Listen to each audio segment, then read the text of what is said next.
Hello guys, কি অবস্থা সবার? আরে ভাই কথাটা কবার দেন। আচ্ছা যাই হোক, এটা আমাদের হলো সারাইগঞ্জের বিখ্যাত মাইটা কষাই। সে এখন রান্না করছে, সে দেখেন জাল দিচ্ছে একদম ভাটার মতো। আর এখানে আমাদের পিকনিক, আসলে পিকনিক না, আমরা মাঝে মাঝে এরকম রান্না বাড়ি করে আর কি, খাওয়া দাওয়া হয় নাকি ভাই? এখানে দুলাল ভাই আছে, এখানে বিশিষ্ট চাপাবাস রাকিব আছে, এখানে মজিদ ভাই আছে, এখানে রানা ভাই আছে। হ্যাঁ, আর এখানে ভাই বলো, আমি লাইভে আছি। আর এখানে রান্নাটা হচ্ছে এলাল পথে ভাই, গরম ভাই, গরম তো দেখুন। এখানে হলো মাংস কষি নেওয়া হচ্ছে, গরমই তো হবে ভাই। এখানে মাংস কষি নেওয়া হচ্ছে আর তেরি রান্না হবে এখন, ঠিক আছে?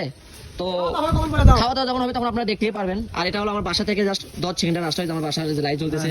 আর এটা হলো মসজিদের সামনেই দুলাল ভাইয়ের দোকান, নতুন ওনার, দোকানের ওনার।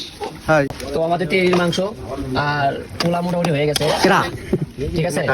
মাংসগুলো সব মামা ঢেলে দিচ্ছে, মামা ঢেলে দাও। দেখছে মাংসের জোস একটা, আসলে জানি না কেমন হবে, ইনশাল্লাহ ভালোই হবে। আমরা ছেলেরা রান্না করতেছি। আর রাস্তাতেও কেউ নাই, একদম নীরবতা। বাপি ভাই বসে আছে খাওয়ার জন্য, ঠিক আছে? তো এখন আমাদের দুলাল ভাই খাবারটা বাইরে দিচ্ছে,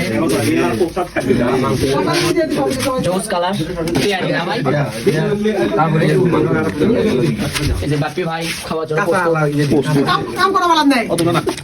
বিপ্লব ভাই। তো আমরা এখন খাবো, আর ভিডিওটা এই পর্যন্তই। সবাই ভালো থাকবেন, সুস্থ থাকবেন, আল্লাহ হাফেজ।